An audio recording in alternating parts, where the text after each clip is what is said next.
Découpe de bois massif. Comme ici ce chêne que je souhaite découper avec la TKS80 et la technologie SawStop. Je vous souhaite la bienvenue sur Festool TV. Je m'appelle Franck.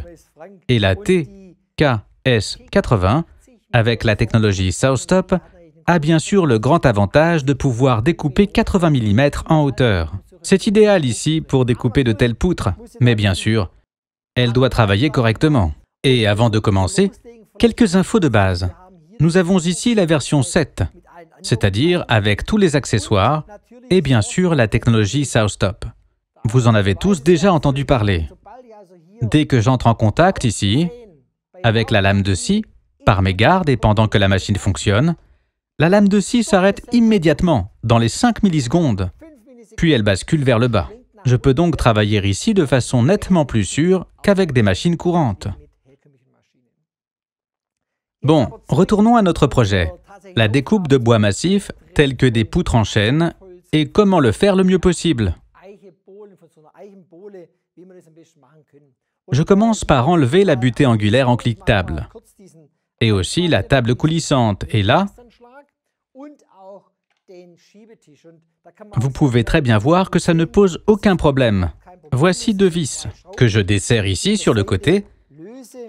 Et maintenant, je peux basculer toute la table coulissante et la mettre de côté. Et c'est bien sûr un gros avantage quand je suis sur un chantier et que je souhaite gagner en mobilité. Avec ces rallonges de table, extensions de table, ce n'est pas un problème non plus. Desserrer 2 vis, faire basculer et les deux sont séparés. Et maintenant, comment découper ici la poutre? Si vous regardez la lame de scie, c'est une lame de scie universelle, c'est-à-dire qu'elle n'est pas forcément adaptée pour des coupes longitudinales dans le bois massif. Nous avons ici différentes lames de scie chez Festool, pour les plastiques, pour des coupes longitudinales, mais aussi pour l'aluminium, que je peux découper ici aussi.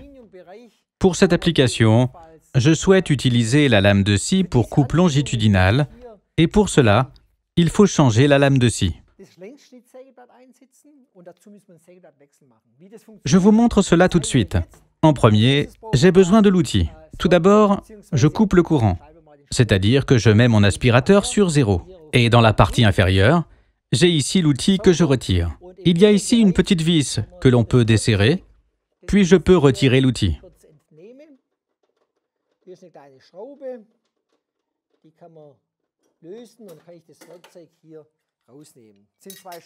Pour cela, j'ai besoin de 2 clés.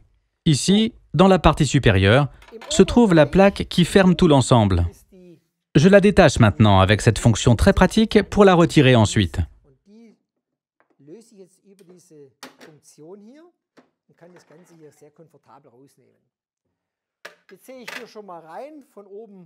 Je peux voir maintenant à l'intérieur, par en haut, la lame de scie, et vous voyez ici un petit levier vert.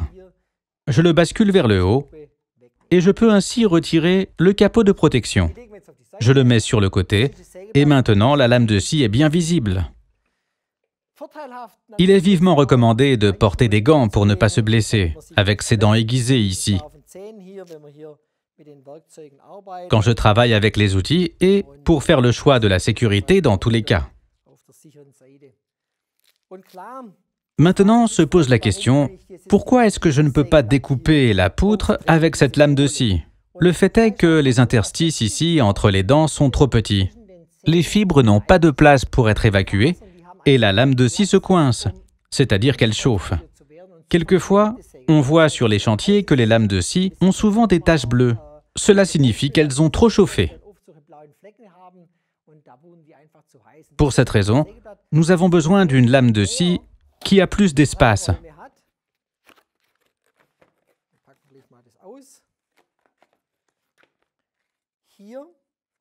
Et comme cela, le copeau a finalement plus de place pour être évacué. Et la lame de scie peut mieux tourner.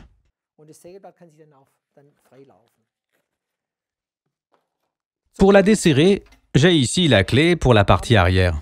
Je la mets en place et dans la partie avant, je prends celle-ci. C'est toujours la même petite phrase. Dévisser la vis dans le sens de rotation. C'est-à-dire que la vis se dévisse dans le sens de rotation pour pouvoir la déposer ensuite ici. Dans la partie inférieure, vous voyez ici très bien la cartouche de la technologie SouthStop.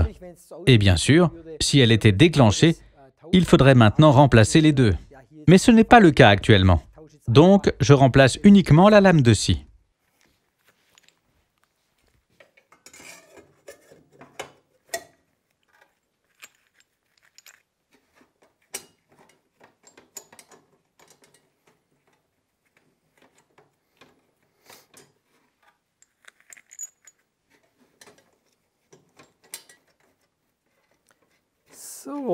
Bon, le tout est maintenant à nouveau serré.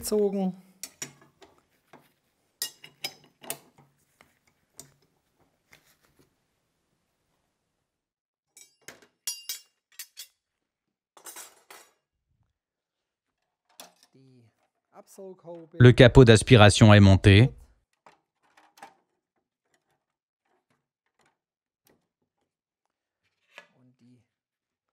Et le cache est remis en place.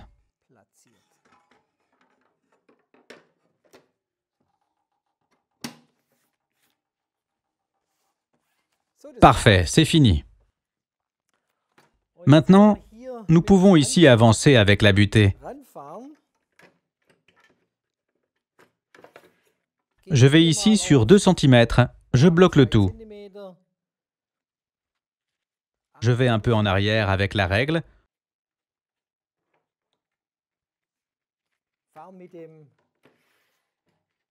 Pour enlever un peu de tension si les poutres en chêne sont sous tension.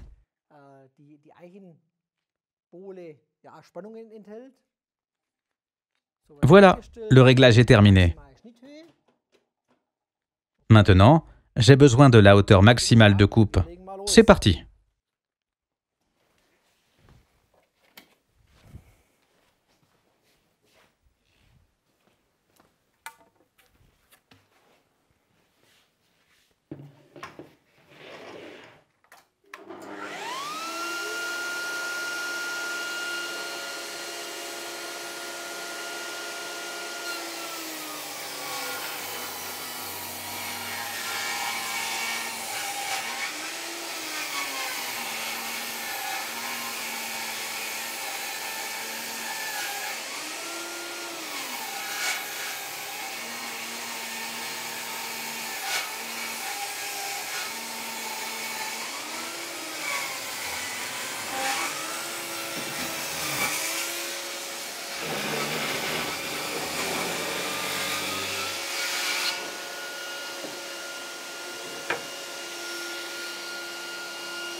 Vous voyez, le résultat est super.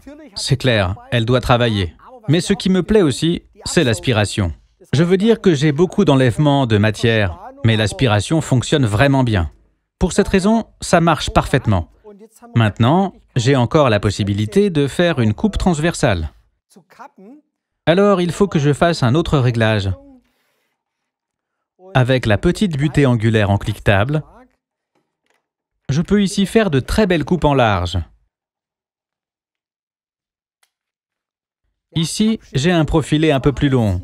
Et ce profilé, je le guide maintenant dans mon système de façon très pratique. Je me mets de ce côté pour que vous voyez mieux. Je l'introduis ici. Je me mets dans la position 90 degrés. Je recule un peu avec la règle.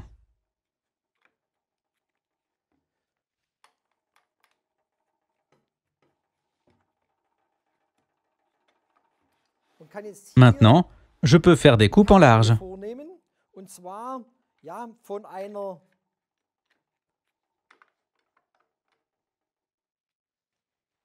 Avec une largeur d'environ 20 cm en fonction de la position de la lame de scie.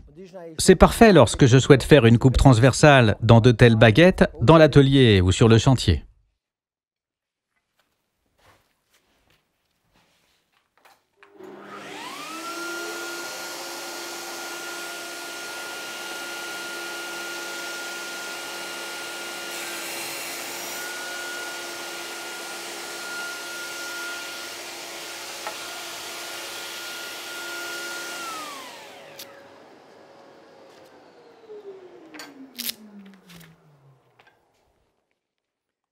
Et vous voyez comment effectuer ici des coupes en large. Dans la version standard, c'est-à-dire quand il n'y a pas de butée, parce que la butée angulaire en cliquetable est comprise dans la livraison. Vous voyez aussi que découper de grandes poutres, effectuer des coupes en large avec la TKS80 et sa technologie SouthStop ne pose aucun problème. J'espère que vous avez pu en apprendre davantage sur la TKS80. Je serai content de vous retrouver sur Festool TV. À bientôt, Franck.